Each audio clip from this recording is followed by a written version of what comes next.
¿Y la invitaron ya a su país, a Estados Unidos? ¿Ya se tiene previsto Sí, algo no, así? no tengo pensado asistir en este periodo, por lo pronto.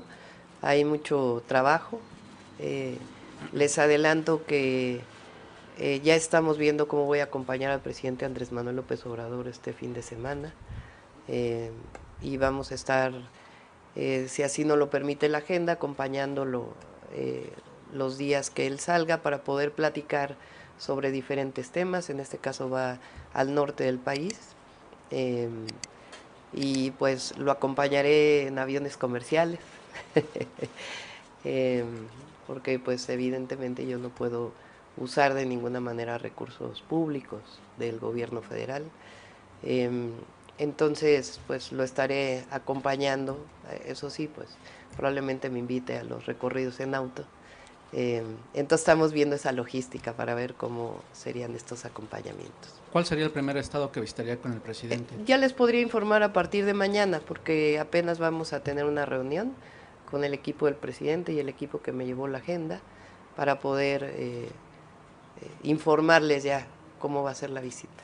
Y por último, mencionaba que el senador electo Omar García Harfuch la acompañó en la Sí, me reunión. acompañó porque a mí me interesaba que conocieran, ya lo conocía el embajador Ken Salazar, porque como jefa de gobierno lo platicamos, cuál fue la política de seguridad que llevamos en la Ciudad de México y quería que él pues estuviera presente para platicarles. Él sería uno de los perfiles que integrarían su gabinete, Ya doctora. no, no coman ansias, ya lo veremos la próxima semana. Continuamos con Arturo Páramo, de Grupo Imagen. Gracias, doctora. Después de escucharla, quisiera nada más reforzar algunos temas. No se trató en absoluto nada acerca de el reforzamiento de los Estados Unidos en la frontera con México de su lado para evitar el ingreso de inmigrantes, la deportación. Este tema no se trató y en todo caso, ¿cuál sería la visión de usted acerca de esta política de los Estados Unidos respecto a los migrantes que llegan desde la frontera de México? Sí, hablamos de diferentes temas, como lo mencioné, pero eso no significa que entabláramos un acuerdo, pues es una primera reunión y además, como lo digo y siempre he sido respetuosa, pues de la investidura presidencial que hoy tiene el presidente Andrés Manuel López Obrador y que está trabajando sobre estos temas.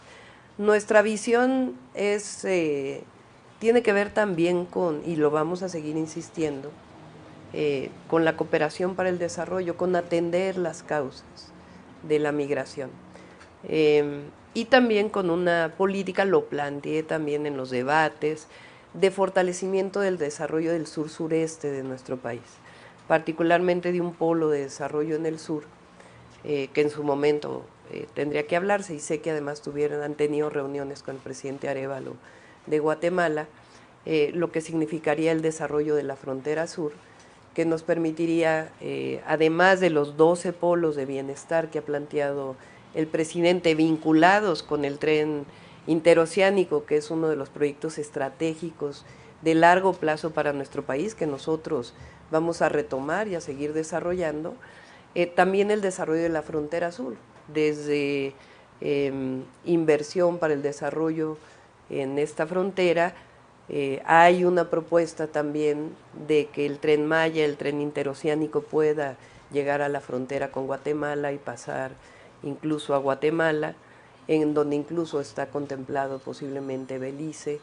Entonces nuestro interés de desarrollar la frontera, lo platicamos, es algo público, lo hice en los debates, la frontera sur, para que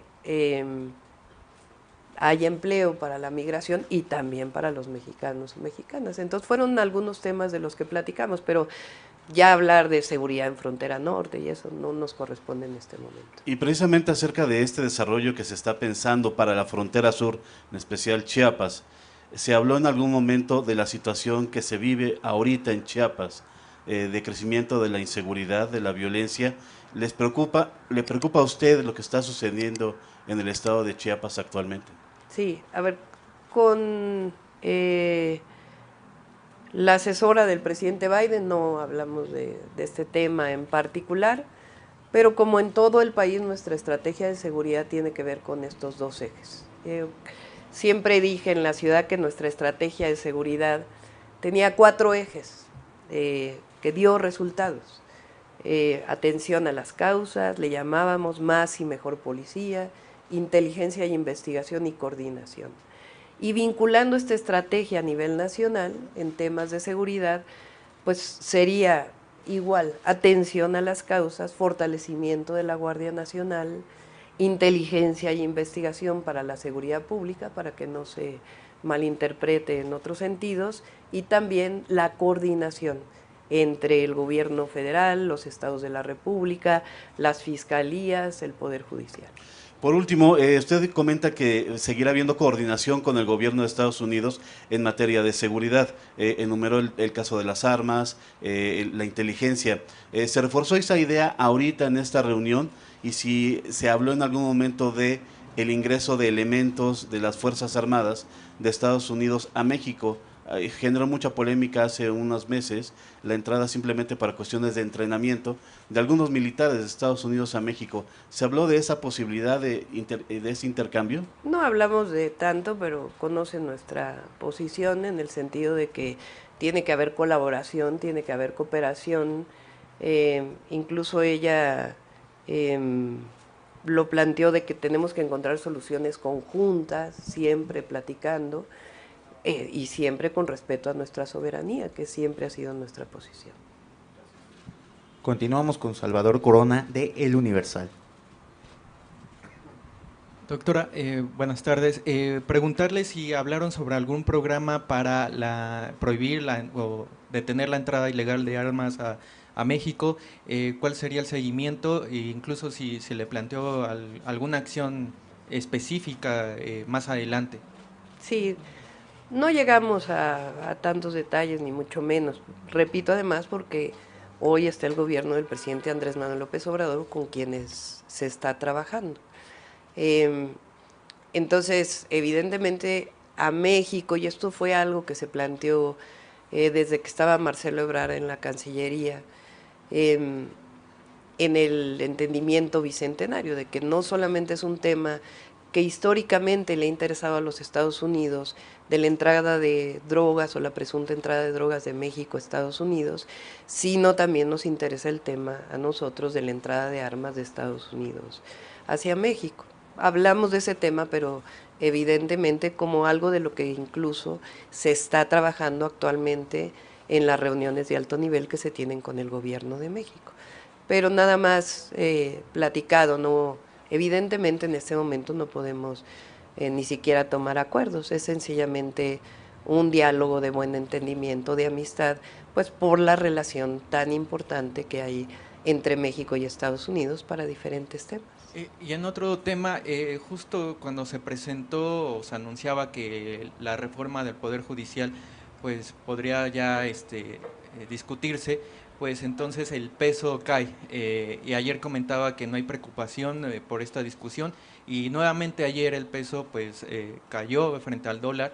¿Qué se podría hacer o incluso cuál es el panorama que ustedes ven que esté cayendo demasiado frente al dólar? Pues ya el superpeso pues perdió. No necesariamente. A ver, la economía mexicana es muy sólida. Y uno de los elementos es el fortalecimiento del mercado interno, que fue una de las políticas cuando entró el presidente y que nos ha fortalecido, y también el mejoramiento del nivel de vida de las y los mexicanos, con el aumento salarial, con los propios programas sociales. Entonces, hay una agenda que se planteó previo a la elección que se puso a consideración del pueblo de México, porque la elección no solamente fue la persona, sino es un proyecto de nación por el que votó el pueblo de México. Entonces, como lo planteé ayer, incluso hoy vamos a tener al rato una reunión para ponernos de acuerdo con el equipo del gobierno del presidente Andrés Manuel López Obrador, los diputados, senadores, cómo podría generarse este diálogo, cuál sería la metodología del que hablé ayer y la discusión sobre la reforma al Poder Judicial y otros temas que están en la agenda pública. Lo importante es que sepa quién va a invertir en México, que hay certidumbre de la inversión en nuestro país porque hay estabilidad económica, hay estabilidad social, hay estabilidad política y que en el marco siempre del cumplimiento de las normas en nuestro país, pues evidentemente toda esta relación comercial que hay con el mundo entero y particularmente con empresas de Estados Unidos, la relocalización de empresas, eso va a continuar. Pero al mismo tiempo, pues hay una agenda del pueblo de México, hay un proyecto de nación. Entonces, y ese también tiene que continuar y no hay por qué, no tiene por qué haber preocupaciones, ni de los inversionistas, ni porque nuestro país va a seguir siendo un país cada vez más fuerte. Pero preocupaciones de que se apruebe, o sea...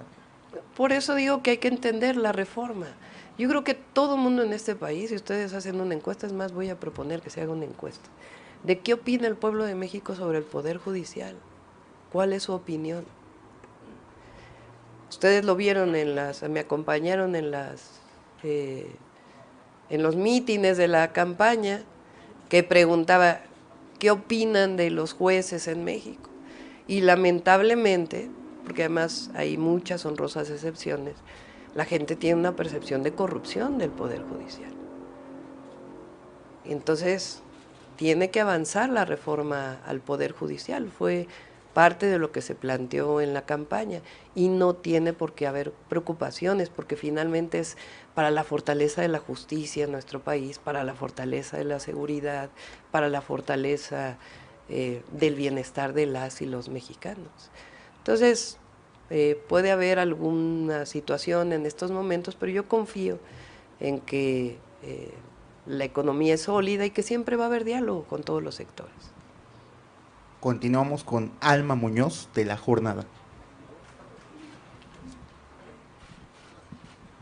Doctora, yo quisiera insistirle un poco sobre esto. El mensaje entonces que ustedes les da a los inversionistas, porque ahora hay algunas mensajes de que se podría degradar el perfil de riesgos de México ante la reforma judicial, y dice que este tema también lo abordó con la comitiva estadounidense.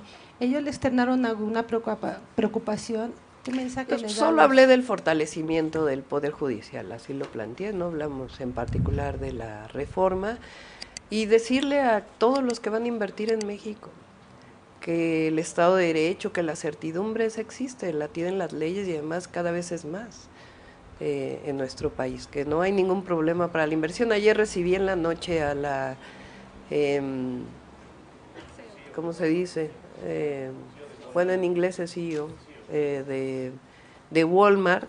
Ellos en México tienen no solamente las tiendas de Walmart y Bodega Aurrerá que conocemos, sino tienen además inversiones que tienen que ver con comercio electrónico, con internet, con otras cosas, y no tienen ningún problema. Ellos me plantearon su interés de seguir invirtiendo en nuestro país. Y como ellos hay muchísimos inversionistas que en el marco, repito, de nuestras reglas, de la situación ambiental, etcétera, como lo hemos planteado en este programa que planteamos de desarrollo industrial de nuestro país con polos de bienestar, tienen mucho interés en colaborar. ¿Usted está previendo o está percibiendo que haya una especie de ataque o algo ante lo que parecía inminente, que es esta reforma judicial? Porque de repente se empieza a... Pues hay quienes no están de acuerdo, que pues ya saben quiénes son. Del mismo poder. Entonces el mismo Poder Judicial, pero también es importante que ellos lo discutan. ¿Se sentaría, perdóneme, a dialogar con la presidenta de la Suprema Corte? Es que no es un asunto personal, es un asunto de que se abra la discusión al pueblo de México, a los distintos sectores. Ayer lo dije, las escuelas de derecho, que opinen, y que se abra. Miren, por ejemplo, de estos 1,600 cargos que están planteados, la mitad son magistraturas, la mitad son jueces no sé si, por eso ayer yo decía, ¿saben cuántos jueces hay? ¿En dónde están? ¿De qué zonas son? Hasta eso tenemos que conocerlo todo el pueblo de México, porque se conoce poco del Poder Judicial realmente. Entonces, que se conozca cómo está constituido el Poder Judicial y que se abra este diálogo y la aprobación y lo que fue el mandato del pueblo, porque eso es importante. Nosotros venimos de un movimiento, venimos de un proyecto de nación, entonces no eligieron a una persona, se eligió un proyecto, que es la Cuarta Transformación. Última pregunta de Carlos Guzmán, de la Agencia Veracruzana de Noticias. ¿Qué tal, doctora? ¿Cómo está? Buena tarde. Pues preguntarle, retomando el tema los temas que conversó con Alicia de Sherwood, el tema de migración, hay una controversia por la cuestión de la deportación directa hacia lo que es sus países de origen de los migrantes irregulares en Estados Unidos. Es si contempla en una próxima reunión, cuándo podría ser esta reunión, tocar ese tema, el tema del agua, que es muy importante en la zona fronteriza, donde incluso hay un problema por los convenios de agua que se firmaron en la década de los 30, específicamente en la zona de Tamaulipas, en la zona incluso de Chihuahua. Hay un grupo indígena que se está quedando sin agua porque hay un convenio que impide que el agua de Estados Unidos pase a México. Ese tema, y también el tema del tráfico de fentanilo, ¿lo contempla en una próxima reunión, platicarlo, mantener la postura del presidente López Obrador? ¿Qué es lo que contempla, doctora? Muchas gracias. Sí. A ver, también a nosotros evidentemente de nuestro gran interés son los mexicanos y mexicanas que viven en Estados Unidos, su protección, su defensa, siempre esa es una prioridad nuestra en la política exterior y en la relación bilateral. No llegamos a ningún acuerdo de hacia adelante, que es cómo vamos a seguir con estas pláticas, sino sencillamente seguir platicando.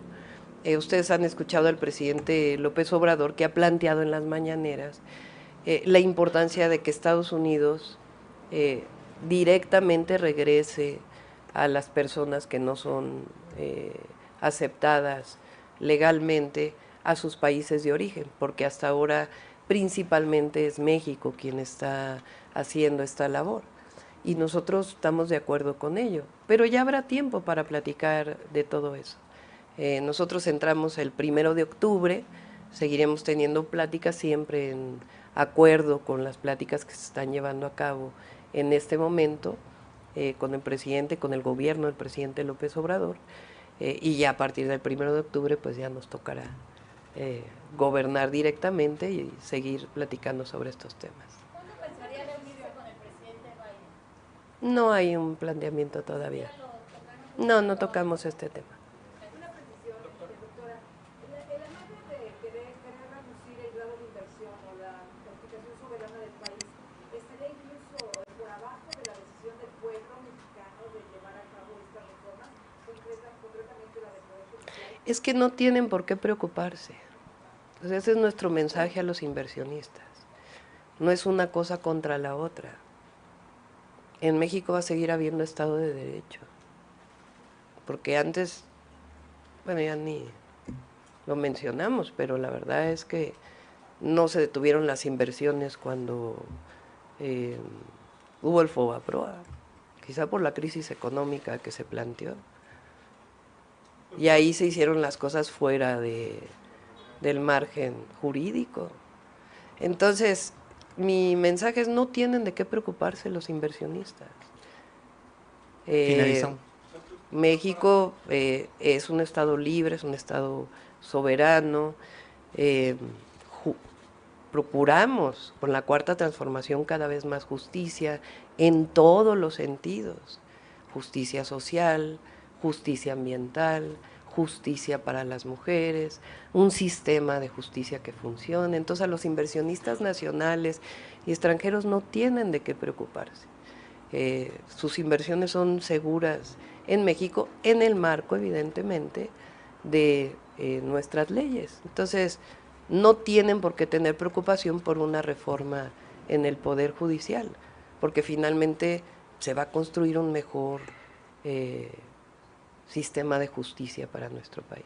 Finalizamos conferencia de prensa. Muchas gracias a todos. Espérame un segundo. Ajá. Doctora, preguntarle sobre las reformas en este contexto de la reunión con esos funcionarios estadounidenses, ¿cuál es el mensaje que les diría ahorita a nuestros compatriotas migrantes que viven en Estados Unidos y que quisieran saber más sobre este encuentro? Bueno, a ellos, como lo hemos dicho siempre, siempre los vamos a defender, siempre vamos a estar cerca de ellos, son mexicanos y mexicanas. En Estados Unidos hay más de 30 millones de compatriotas, paisanos allá, y habrá momento también para reunirnos con ellos, de cómo vamos a fortalecer los consulados allá para que tengan una mejor atención. Hubo mejoras, pero hay que mejorar todavía más, es algo que nos plantearon cuando estuvimos en Los Ángeles y en reuniones que hemos tenido aquí, que ellos sepan que siempre los vamos a defender, que eso...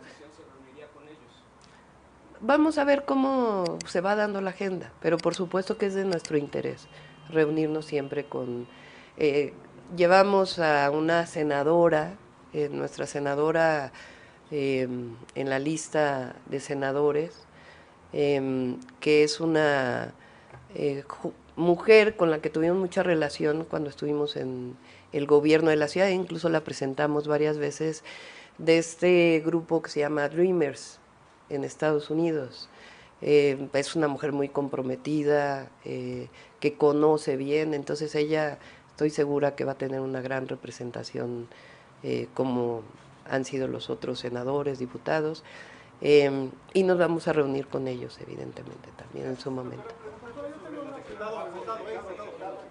Sobre las declaraciones del presidente de Colombia, Gustavo Petro, quien, conocer su opinión, quien había dicho que usted habría participado en el movimiento de las guerrillas de M-19, conocer su opinión sobre esa declaración de Petro. Es que, a ver, cuando éramos estudiantes, pues había, no directamente con el grupo guerrillero, sino había estudiantes colombianos que de alguna manera tenían vínculos en aquel momento y vinieron a México. Esa fue la relación. Además, mi mejor opinión del presidente Petro, la verdad. Y ya habrá momento para... ¿Usted estuvo en Colombia? No. ¿De joven con esta guerrilla urbana? No.